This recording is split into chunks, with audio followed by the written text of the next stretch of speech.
Fun भी होगा, मस्ती भी होगी। स्वागत है आपका मेरे YouTube channel GSC with Sahil पे, जहां आज हम डिस्कस करेंगे RTP revision test paper for सितंबर 2024। तो सर ये आरटीपी करनी चाहिए क्या? देखो, इंस्टीट्यूट के जितने भी सारे कंपाइलेशन है, आरटीपी, एमटीपी, पास ईयर पेपर्स, ये सारे एक बच्चे को करके जाने चाहिए। ये आरटीपी में मैं आपसे कुछ एक्सपेक्ट कर रहा हूं कि जैसे मैं आपको आरटीपी करा रहा हूं वैसे ही आप घर जाके एक बार खुद से भी आरटीपी करिए। ठीक है? आज और लाइक जरूर करो, वीडियो शेयर भी करो, और दोस्तों आपका भाई आगे जाएगा। अच्छी बात क्या होगी कि सब्सक्राइब के बटन पे भी क्लिक करो। ठीक है कि क्या आप लोग लाइक शेयर सब्सक्राइब करोगे ना, तो हमारा मोटिवेशन बना रहेगा। ठीक है? बहुत मेहनत लगती है यार एक वीडियो में। चलो आज सबसे पहला सर हम केस सिनेरियो, आपको समझ के आएगा कैसे क्या करना है। XYZ private limited is a mid size company registered in Delhi. क्या बनाते हैं sir? Electronic company has been operating over a decade and has a robust supply chain network. आप क्या करा करो ना, इंपॉर्टेंट बातें लिख दिया करो क्वेश्चन। तो जो इंपॉर्टेंट बातें हैं जो हमें काम आई, सर XYZ है, कहाँ रजिस्टर्ड है, अभी बस इतनी इंपॉर्टेंट बात है, बाकी कुछ इंपॉर्टेंट मुझे लगा नहीं। कंपनी को भाई साहब इस चीज से रिगार्डिंग बहुत सारे डाउट्स हैं, रिटर्न फाइलिंग। कंपनी सोच रही है क्यों ना हम हमारे सेल चैनल को बढ़ाया जाए with the help of distributor, और कंपनी ने ये काम करे हैं। और देखो, पूरे क्वेश्चन में आधी चीजें तो बकवास होती है, बस थोड़ी सी चीजें होती है काम को हम लिख देते हैं। सर जून में कंपनी ने बहुत सारी एक्टिविटीज करी। क्या क्या एक्टिविटीज जून में कंपनी ने करी? सबसे पहली एक्टिविटी तो कंपनी ने क्या करी है सर, एक डिस्ट्रीब्यूटर की मीटिंग हुई है उदयपुर राजस्थान, जहां पे अलग अलग डिस्ट्रीब्यूटर, कोई राजस्थान कोई एमपी का, पार्टिसिपेट करा है। और भाई साहब बहुत बड़े होटल में फंक्शन है जिसका कॉस्ट कितना लगा, 25 लाख। किसने पे करा sir? Delhi office located in Rajasthan. Conclave करी है होटल में, कहाँ लोकेटेड? राजस्थान की बात। कंपनी ने सोचा यार कॉन्क्लेव कर रहे हैं तो गिफ्ट आइटम डिस्ट्रीब्यूट कर, तो कंपनी ने भाई गिफ्ट आइटम डिस्ट्रीब्यूट करे। सर गिफ्ट आइटम परचेज कहाँ से करे थे? तो लुधियाना पंजाब से परचेज करे थे, पर सर डिलीवर कहाँ करे? जयपुर राजस्थान का gift item sir purchase. Gift item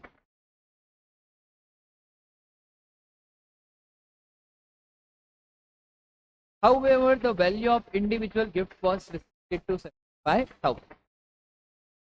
भाई एम्प्लॉयर एम्प्लॉय का रिलेशन होता है तो हम वो 50,000 वाली वैल्यू देखते हैं, यहाँ पे कोई एम्प्लॉयर एम्प्लॉय का रिलेशन नहीं, तो ये बात इज नॉट रिलेवेंट। कंपनी ने insurance policy for its employ travelling for the conclave and pre cost 1 lakh which was paid by the company. Third, company insurance policy का प्रीमियम 1 लाख। कंपनी ने भाई rent ली, कंपनी ने वेयर हाउस लिया है rent Delhi के पास में, क्योंकि कंपनी तो दिल्ली की है। अब सर गुड्स फैक्ट्री और वेयर हाउस के बीच में ट्रांसपोर्ट हो रहे हैं non motorise cart. Sir value of goods is 5 lakh, warehouse का रेंट 18 लाख है, और 21 लाख हो गया है शुरू के 11 महीने में 18, और फिर चौथा पॉइंट रेंट जा रहा है किराई। वेयर हाउस का रेंट कितना है उससे क्या लेना देना। जीएसटी का रेट है 18% आईजीएसटी, 9% सीजी और 9% एसजी। आओ गाइस टाइम, बड़ा सिंपल क्वेश्चन। सपोज करो यही क्वेश्चन आपके एग्जाम में आ गया, एमसीक्यू का कोई भी क्वेश्चन एग्जाम में आ जाए, आपको इसी तरीके से करना है। पहले ही आप शॉर्ट में फ्लो चार्ट बना दोगे, उससे आपका क्वेश्चन बड़ा आसान हो जाए। पहला क्वेश्चन क्या पूछ रहा है, which of the following statement is correct in relation to hotel accommodation services by company. Sir place of supply, अच्छा प्लेस ऑफ सप्लाई में इमूवेबल प्रॉपर्टी वाला, और इमूवेबल प्रॉपर्टी में हमने ये देखा था कि सर अगर इमूवेबल प्रॉपर्टी है तो राजा location of immovable property place of supply बन जाता है। इस केस में सर होटल कहाँ लोकेटेड है, राजस्थान, तो प्लेस ऑफ सप्लाई क्या, राजस्थान। अच्छा सर दो ही तो चीजें देखते हैं, एक देखते हैं हम लॉस और एक देखते हैं कॉस्ट। लॉस मतलब लोकेशन ऑफ सप्लायर, कॉस्ट मतलब प्लेस ऑफ सप्लाई। अगर लॉस और कॉस्ट सेम स्टेट में, क्या लगेगा, सीजीएसटी और एसजीएसटी। अब समझो ध्यान से, राजा होटल भी कहाँ का है,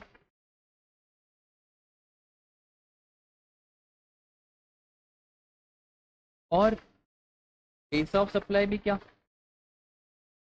सप्लायर भी राजस्थान का, ये बाय डिफॉल्ट यही मानेंगे, क्या लगेगा, और एसजीएसटी। तेरा ऑप्शन होटल चर चार्ज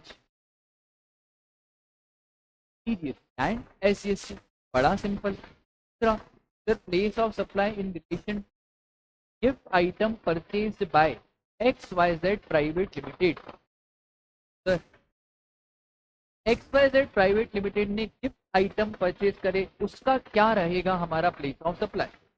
राजा एक हमने बात देखी थी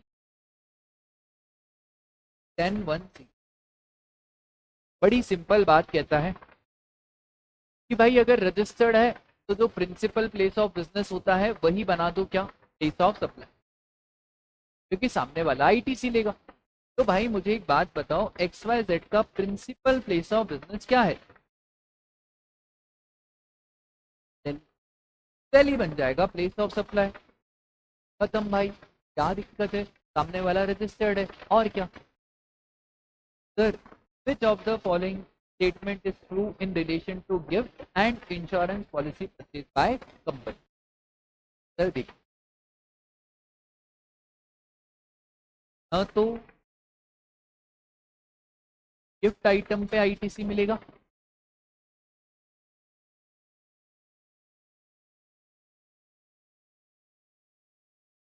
क्योंकि आपने जो गिफ्ट आइटम है सामने वाले को फ्री बांटे, और न ही इंश्योरेंस पे आईटीसी मिलेगा कि सर इंश्योरेंस का आईटीसी देखा था तो ब्लॉक रहता है कि अगर किसी डायरेक्टर के लिए हमने इंश्योरेंस किया है और कोई लॉ की रिक्वायरमेंट नहीं है तो वो लॉक रहता है। तो यहाँ पे दोनों आईटीसी हमको नहीं मिलेगी।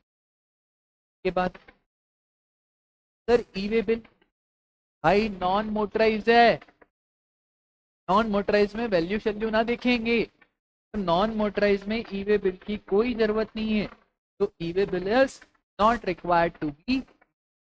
और उसके बाद सर अगर हमने नया वेयर हाउस रेंट पे लिया है, नया रजिस्ट्रेशन कराना पड़ेगा, भाई रजिस्ट्रेशन कराना पड़ता है जब उस आप टैक्सेबल सप्लाई कर रहे हो, यहाँ से आप कोई टैक्सेबल सप्लाई अप्लाई नहीं कर रहे हो तो कोई रजिस्ट्रेशन जरूरत।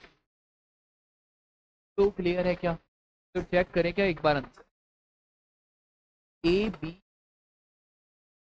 ए, A B A, wow A B, क्या बात है क्या बात है क्या बात है, वाओ वाओ वाओ मेरे हीरो वाओ। अब आ जाओ आप क्वेश्चन नंबर 6। भाई पर आरटीपी में रिपीट क्वेश्चन दे, ये क्वेश्चन एग्जाम में आ चुका है एक बार, तो as it is repeat question है, क्लास में तो हम करते ही हैं, आरटीपी में मैं आपको बता देता हूँ, कोई बड़ी बात नहीं है, आप कर लोगे आराम से। क्राफ्ट मॉडल लिमिटेड, जो आप नाम देख रहे हो बेटा, बहुत नाम देख रहा है, क्या नाम रखा है, कहाँ का डीलर है, बिहार। कार बिजनेस में ये रेंटिंग ऑफ कार बिजनेस, सबसे पहला outward supply of goods during the month to various non related person. Market value, transaction value, sir हमने ऑलरेडी देखा हुआ है, मार्केट वैल्यू नॉट रिलेवेंट, कौन सी value relevant, transaction value of supply chapter में हमने ऑलरेडी देखा था कि ट्रांजैक्शन वैल्यू वो वैल्यू होती है अनरिलेटेड पर्सन के बीच के ऊपर आपको लगाना रहता है, तो ये वाली को काटा, सर ये 4 लाख इंट्रासेट है, एक लगाओगे आप सीजीएसटी, एक लगाओगे एसजीएसटी, 2.5% और 2.5%, 2.5% लगेगा,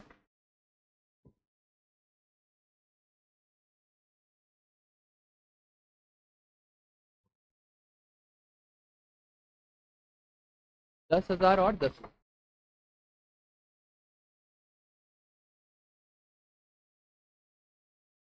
दूसरी बात, सर ये 6 लाख इंटरसेट है, आईजीएसटी लगेगा, सर इसको ढंग से ही कर लेते ना,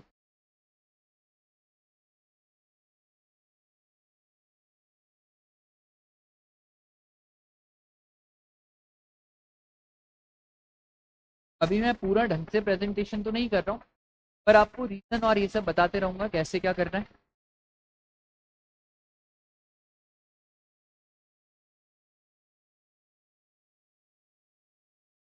अब यहाँ पे आप लिख सकते हो, क्या एक पॉइंट लिखोगे कि sir as per the provision of CGST act 2017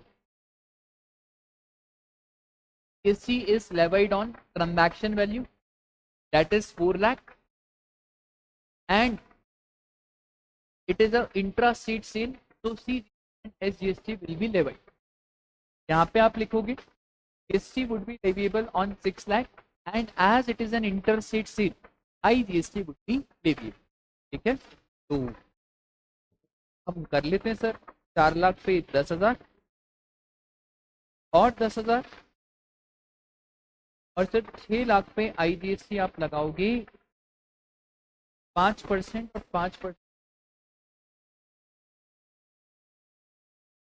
कटेगा। क्लियर, के बाद ट्रांजैक्शन 2, सर कंपनी ने 5% इक्विटी शेयर प्लेज करे, राजा घुमाने के लिए दिया है, सर शेयर्स, मनी और सिक्योरिटी गुड्स एंड सर्विसेज का पार्ट नहीं बनता है, कि उसके ऊपर जीएसटी की भी बात नहीं होती है, तो भाई ये जो 5% है इस पर तो जीएसटी, बस आप ऐसा नोट लिख के आ जाओगे, और क्या दौड़ेगा, हाँ सर दौड़ेगा, तो यहाँ पे बस ऐसा नोट लिख के आ जाना कि गुड्स एंड सर्विसेज में मनी और सिक्योरिटीज नहीं आता है। Stock transfer worth 58,000 without consideration to its branch, sir हमने स्केड्यूल नंबर 1 में देखा था, it is supply of goods and services between related person and distinct person in the course और फर्दरेंस ऑफ बिजनेस। अच्छा distinct person मतलब sir अगर अलग अलग जीएसटी नंबर है तो distinct person, branch is additional place of business मतलब अलग अलग जीएसटी नंबर नहीं है, तो जब अलग अलग जीएसटी नंबर ही नहीं है इसका मतलब वो डिस्टिंक्ट पर्सन ही नहीं है, तो क्या ये सप्लाई बनेगा, सॉरी ये सप्लाई नहीं बनेगा, और जब ये सप्लाई नहीं बना तो इसके ऊपर भी जीएसटी की बात नहीं होगी, यही रीजन लिख के आना, as per para 2 of schedule 1 supply of goods and services between related person and distinct person without consideration is also treated as supply. In the given case, branch is not registered separately and branch is declared as additional place of business, so branch and company are not distinct person. ठीक है sir, ऐसे हम मन से लिखेंगे चलेगा, दौड़ेगा दौड़ेगा कोई दिक्कत की बात नहीं. Code one, intra state inward supply, outward पे जीएसटी देना, इनवर्ड पे आईटीसी लेना, बच्चों जैसा काम. और various services for use course और फर्दरेंस, सर 30 में से 10 invoice were not furnished by the supplier in their GSTR1 and resultantly not reflected. Sir ये तो हम ऑलरेडी बात कर चुके हैं कि अगर GSTR1 सामने वाले ने ट्रांजैक्शन नहीं दिखाया और आपको GSTR2 भी नहीं दिखा तो फिर आप आईटीसी नहीं ले सकते हो. तो सर 12 लाख में से 2.5 लाख गए तो बचे कितने?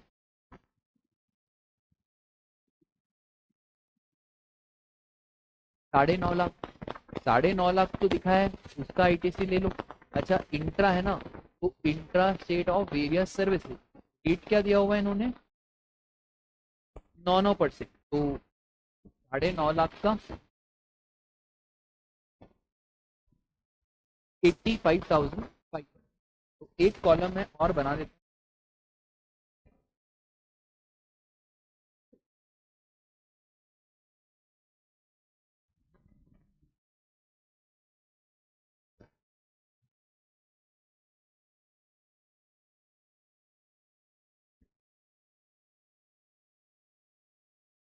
कौन सा ट्रांजैक्शन है?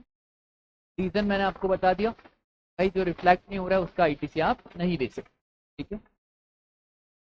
Outward supply of services, sir paddy into rice, तो पहले ही सिखाया है कि पैडी इनटू राइस में जो कन्वर्जन चार्जेस रहते हैं वो एग्जेम्प्ट नहीं होते हैं, उसके ऊपर जीएसटी की बात होती है. ऐसा क्लैरिफिकेशन सर्कुलर आया हुआ है. तो राजा 2 लाख इंट्रा सेट, सर 9% का रेट लगाओ ना, तो 9% का रेट लगाओ ना.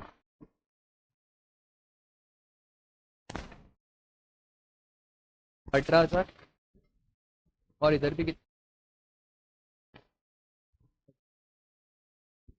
के बाद sir giving trucks on hire to governmental authority, तो अगर हमने ट्रक दिए हायर तो सर गवर्नमेंटल अथॉरिटी को, और इंट्रा स्टेट तो sir intra state truck hire पे दी है, इस पे भी हमने तो ऐसा कोई एग्जम्पशन पढ़ा नहीं है, तो इसके ऊपर भी जीएसटी की बातें होगी. अब देखो आप इंस्टीट्यूट का मैं आपको प्रेजेंटेशन दिखा रहा हूँ, कैसा क्या प्रेजेंटेशन, कितना सिंपल. वो ट्रांजैक्शन का नीचे रीजन लिखते, हर ट्रांजैक्शन लिखा रीजन लिखते, ट्रांजैक्शन लिखा रीजन लिखते. अच्छा इन्होंने तो वो भी नहीं बताया पैरा नंबर शेड्यूल, चलेगा राजा दौड़ेगा कोई दिक्कत की बात ही नहीं है. ठीक है. तो वो गवर्नमेंटल अथॉरिटी वाला सर इस पे जीएसटी लगेगा, हाँ जी लगेगा, 100% लगेगा. वो अलग से वो बहुत सारी सर्विसेज है, सैनिटाइजेशन कंजर्वेंसी वो अलग है. ठीक है. ये तो आपने क्या दिया है भाई, ट्रक, तो लगाओ भाई इस पे भी जीएसटी.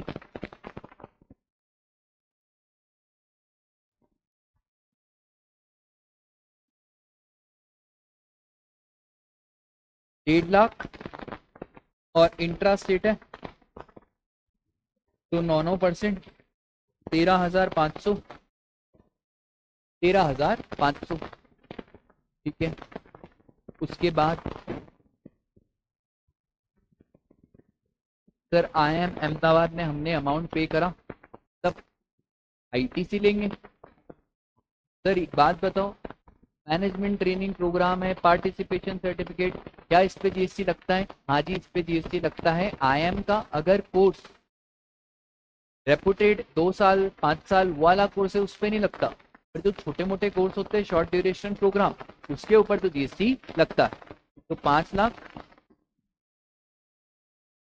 IIM अहमदाबाद. हम कहाँ के? अच्छा हम पटना बिहार के. ले लो भाई आईटीसी, कोई दिक्कत की बात नहीं है.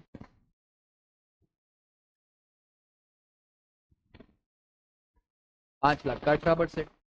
उसके बाद एयर टिकट परचेज करी for its employ, from Patna to Guwahati Assam. Sir कुछ कुछ स्पेशल एयरपोर्ट है और उन स्पेशल एयरपोर्ट में एक आता है गुवाहाटी आसाम। अगर आपकी फ्लाइट गुवाहाटी आसाम में टर्मिनेट हुई और इकोनॉमी क्लास की टिकट है तो उसके ऊपर कोई जीएसटी की बात नहीं होगी। अब इन्होंने बेफोकट में आपको घुमाने के लिए दिया है कि total fair was 1 lakh, basic fair was 80,000, कोई जीएसटी वेस्टी की बातें नहीं होगी। तो जीएसटी की बात ही नहीं होगी तो फिर आईटीसी की बात नहीं होगी। ठीक है, बहुत पहला हो गया। दूसरा, during the course of arranging and filing document एक 30,000 का इनवॉइस 2 दिसंबर को बुक में रिकॉर्ड करना भूल गए और पेमेंट भी नहीं कर। Invoice was issued by mister Rahu Ketu of Patna from whom craft model had taken car on rental basis. Invoice included cost of fuel also. Sir car में क्या होता है ना, अगर नॉन बॉडी कॉर्पोरेट को कार दे रही है ऑन रेंटल बेसिस, उस केस में जीएसटी आरसीएम पे लगता है। आरसीएम पे लगता है का मतलब है बॉडी कॉर्पोरेट को जीएसटी पड़ेगा और वो उसका आईटीसी दे देगी कि नहीं देगी। बस यहीं पे डाउट आता है बच्चों को। राजा जो बॉडी कॉर्पोरेट है ये जीएसटी तो दे देगी पर आईटीसी नहीं मिलेगा। क्यों नहीं मिलेगा? क्योंकि राजा आईटीसी इस पे क्या है, ब्लॉक। आई बात समझ? अब सर क्या हमें इस पे जीएसटी देना है? राजा ट्रांजैक्शन कब का है? 2 दिसंबर। अब जीएसटी देना है या नहीं देना है उसके लिए हमको टाइम ऑफ सप्लाई चैप्टर पे जाना पड़ता है। अब रिवर्स चार्ज का टाइम ऑफ सप्लाई वो भी सर्विसेज के केस में। तो 2 बात, डेट ऑफ पेमेंट या 61st day from invoice, whichever is early. Question बोल रहा है पेमेंट तो हुआ नहीं है, ठीक है, पर 61st डे फ्रॉम इनवॉइस निकाल लेते हैं। 2 दिसंबर, तो दिसंबर के हो गए हमारे 29 दिन, जनवरी के 31, मतलब कौन सी तारीख आ रही है? 1 फरवरी। भाई हम खड़े कहाँ पे? हमें कब का बनाना है भाई? हमें बनाना है जनवरी 24। तो सॉरी यार, अभी हम ये वाले ट्रांजैक्शन को रिफ्लेक्ट नहीं करेंगे, और जब फरवरी आएगा तो फिर हम इसका पेमेंट कर देंगे। अच्छा, पेमेंट भी करना पड़ेगा और इसका आईटीसी भी नहीं मिलेगा। अभी तो सिर्फ आप ऐसा नोट लिखोगे, ठीक है। फिर सर शेयर कोई मतलब ही नहीं है, क्या वैल्यू है, नॉट रिलेवेंट। के बाद नो ओपनिंग बैलेंस हो गया क्वेश्चन, ये वाला रेट हमने ले लिया, ठीक है। You are required to calculate the amount of net GST liability payable in cash. बस हो गया क्या? हाँ सर हो गया। ये देखो तो हमारी टोटल आउटपुट लाइबिलिटी आ रही 10, 18 और 13,500, 28, 40,500, 40,500 और ये आ रहा है हमारा कितना, ठीक है। अब आईटीसी हमारे पास बहुत सारा पड़ा है भाई, 85,500, 85,500, 90,000। अब सुनो ध्यान से, सर वो पेमेंट करना आपको मैंने सिखाया था, पेमेंट याद है आपको?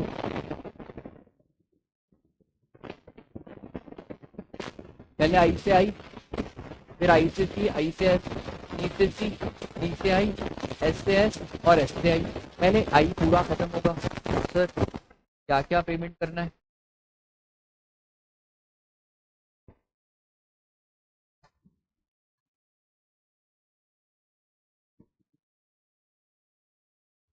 आउटपुट, आउटपुट क्या क्या? 40,500, 40,500 और 1000। अब आईटीसी,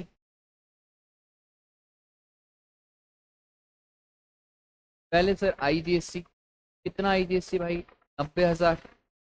काम करो, 30,000 तो यहीं यूज कर लो। अभी भी 60,000 बचा है, 41,500 यहाँ यूज कर लो। अभी भी कितना बचा है सर? 60,000 में से 41,500 और यूज कर लिया आप। 18,500 यूज कर लो भाई।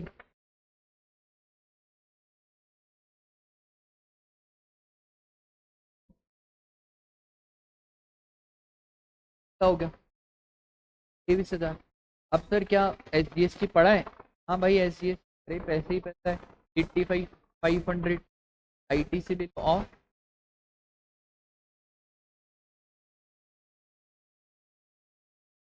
अल्टीमेटली वो भी हमारे पास बच जाएगा। देखो CGST तो पूरा ही बच गया 85,500 का, और SGST बच जाएगा 85,500 माइनस, तो वो कितना?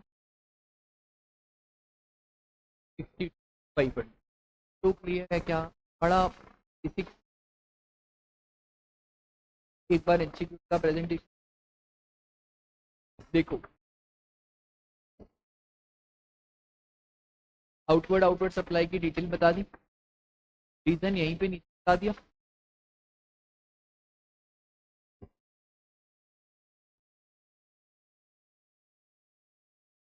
ठीक है, गड़बड़ हुई क्या?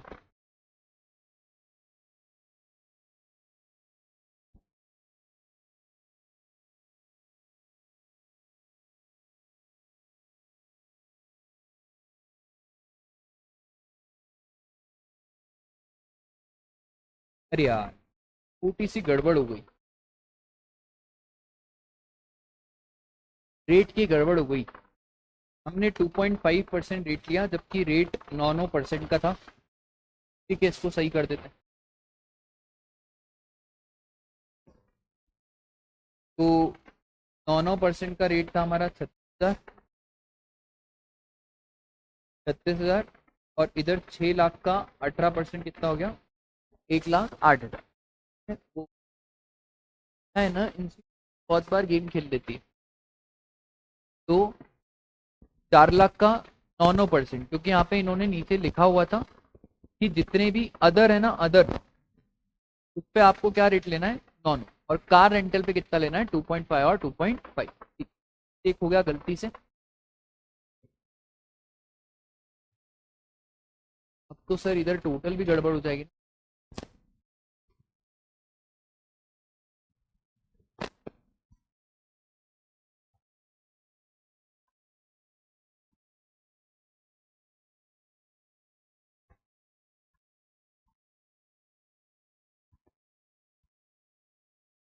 देखो एक छोटा सा रेट का मिस्टेक हो जाता है ना,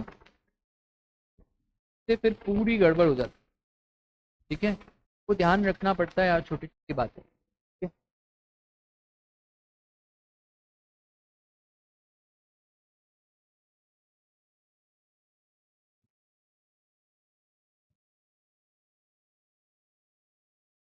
कोई दिक्कत नहीं। तो आउटपुट में कितना क्या पेमेंट करना है सर? 67,500, 67,500 और 1,08,000। इनपुट टैक्स क्रेडिट, तो इनपुट टैक्स क्रेडिट कितना क्या करना है? अब कितना IGST है भाई? 90,000, पूरा यूज कर लो। अब कुछ बचा नहीं IGST, बट सर ये 85,500, हाँ तो यहाँ पे यूज करो आप कितना।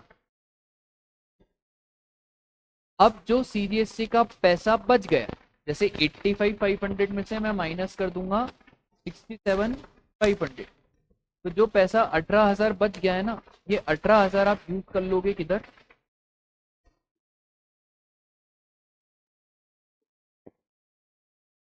आईडी। ठीक है, उससे क्या होगा? ये तो जीरो हो गया, ये भी क्या हो गया? जीरो।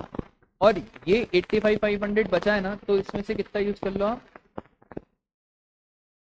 इसका मतलब है अल्टीमेटली आज भी आपके पास 18,000 का क्या बचा रहेगा? ऐसी। ठीक है, आओ देखिए।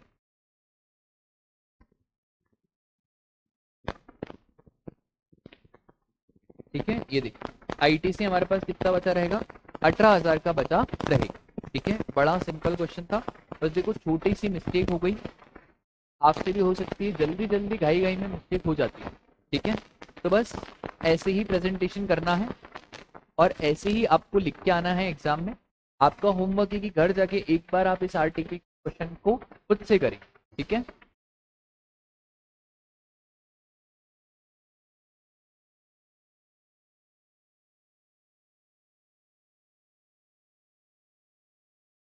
चल बढ़े क्या आगे।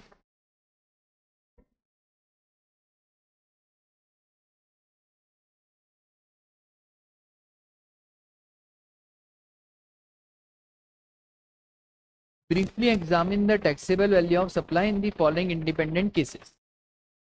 Even Limited 10 लाख रुपए की सर्विसेज गवर्नमेंटल अथॉरिटी को दे रहा है by the way of sanitization conservancy. Sir ये वाली सर्विसेज क्या होती है, एग्जेम्प्ट होती है, तो यहाँ पे वैल्यू ऑफ सप्लाई 0 आ जाएगी, क्योंकि हमने देखा था कि अगर आप गवर्नमेंटल अथॉरिटी को सैनिटाइजेशन कंजर्वेंसी की सर्विसेज देते हो तो वो एग्जेम्प्ट होती है। उसके बाद राजू भाई रजिस्टर्ड जीटीए हैं, ये ट्रांसपोर्टेशन की सर्विसेज दे रहे हैं Kukreja and company, Kukreja and Kukreja company unregistered partnership firm. Kukreja भाई ने कितना पे करा, 8,000। सर क्या ये एग्जेम्प्ट होता है, राजा जीटीए की services to unregistered individual including casual taxable person वो एग्जेम्प्ट होता है, पर यहाँ पे जीटीए सर्विसेज किसको दे रहा है, तो भाई ये कोई एग्जेम्प्ट नहीं होता। की वैल्यू ऑफ सप्लाई कितनी आ गई, 8,000। Sir Amardeep hospital neonatal intensive care, sir देखो आईसीयू सीसीयू और ये नियोनेटल वाले कमरे का रेट कितना भी हो, दूसरे जो कमरे हैं वहां पे 5,000 वाली लिमिट है, इधर कोई लिमिट विमिट नहीं। इसके बाद ये एग्जाम का क्वेश्चन है भाई, लेवल का क्वेश्चन है ये 8 वाला। ठीक है, बहुत शानदार क्वेश्चन है। नानो लिमिटेड, इसको आप एलडीआर भी मार्क करो, एग्जाम में आएगा 100%। रजिस्टर्ड एंटिटी अंडर जीएससीएस जीमर्स is operation from 31 October. Registration cancel हो गया 4 नवंबर को और ऑर्डर कब आ गया, 7 नवंबर। रामो भाई रिवोकेशन के लिए अप्लाई करना चाहते हैं 4 फरवरी को, कर सकते हैं या नहीं कर सकते, इनके कंसल्टेंट ने तो मना कर दिया नहीं कर सकते। भाई पहले 30 दिन की लिमिट होती थी रिवोकेशन की, अब लॉ मेकर ने लिमिट को कर दिया कितना, 90 days plus 180 days on sufficient cost. और ये देखना कब से, जब से नोटिस आपको रिसीव हुआ है, जब नोटिस आपको सर्व हुआ, तो भाई 7 नवंबर से गिन लो ना 90 दिन, तो नवंबर में 30 होते हैं।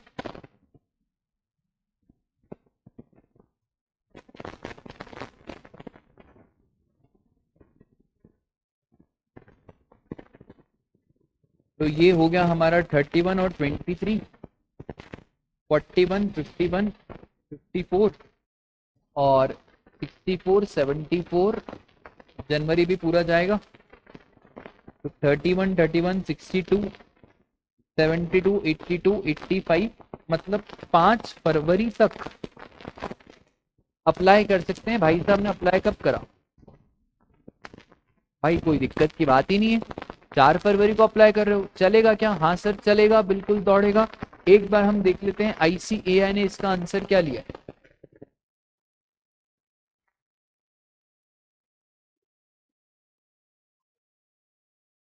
यही पूरा बताया, 90 दिन, 180 दिन, 7 नवंबर से गिनना है।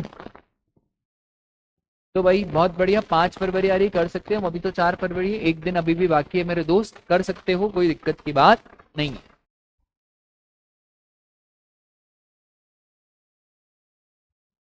अगला question, mister X a registered person, इनका turnover 8 crore, E invoice applicable या नहीं, सर 5 करोड़ से ज्यादा तो ई इनवॉइस एप्लीकेबल हो जाता है, बट डाउट इनका ये है कि सर ये गवर्नमेंट डिपार्टमेंट या गवर्नमेंट एजेंसीज को सप्लाई कर रहे हैं जो रजिस्टर्ड तो है but only for the purpose of TDS.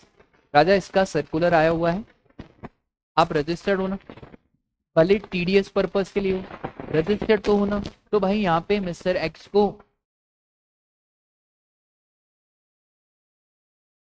E invoice बनाना पड़ेगा, ठीक है। क्यों? क्योंकि मिस्टर एक्स की लिमिट 8 करोड़ भाई 5 करोड़ से ज्यादा है। ये मैटर नहीं करता कि गवर्नमेंट डिपार्टमेंट का जो रजिस्ट्रेशन है वो टीडीएस वाला है या नॉर्मल वाला है, रजिस्ट्रेशन है ना, बस इतनी सी बात आपको ध्यान रखनी है। बोलो क्लियर है। और last question RTP.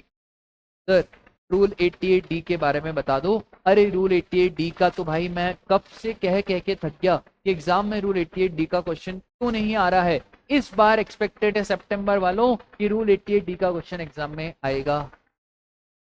Sir rule 88D क्या बोलता है? जो आईटीसी आपको सीएसआर 2B में दिख रही और जो आईटीसी आपने 3B में ली है, अगर इन दोनों में मिसमैच है तो आपको जवाब देना पड़ेगा कितने दिन के अंदर अंदर? 7 दिन के अंदर। जवाब दे दिया, जवाब सफिशिएंट है, बहुत दिक्कत कोई दिक्कत नहीं। पर अगर जवाब प्रॉपर ऑफिसर को समझ में नहीं आया तो फिर आपके ऊपर 73 और 74 का नोटिस आएगा और फिर आपके ऊपर रिकवरी प्रोसीडिंग्स इनिशिएट कर दी जाएगी। एक बार रूल 88D इत्मीनान से देख लिया जाए, इसका क्वेश्चन एग्जाम में आ सकता है। देखो ध्यान से, ये 3B का आईटीसी और 2B का आईटीसी दोनों में मिसमैच है, तो इंटीमेशन आएगी। इस इंटीमेशन में आपको सर क्या करना है, या तो भाई ये जो एक्सेस अमाउंट है ये पे कर दो या जवाब दे दो। कितने दिन के अंदर अंदर? 7 दिन के अंदर अंदर। सर अगर आपने पे कर दिया तो कोई दिक्कत नहीं, पर आपने जवाब दे दिया। अब सर एक बात बताओ,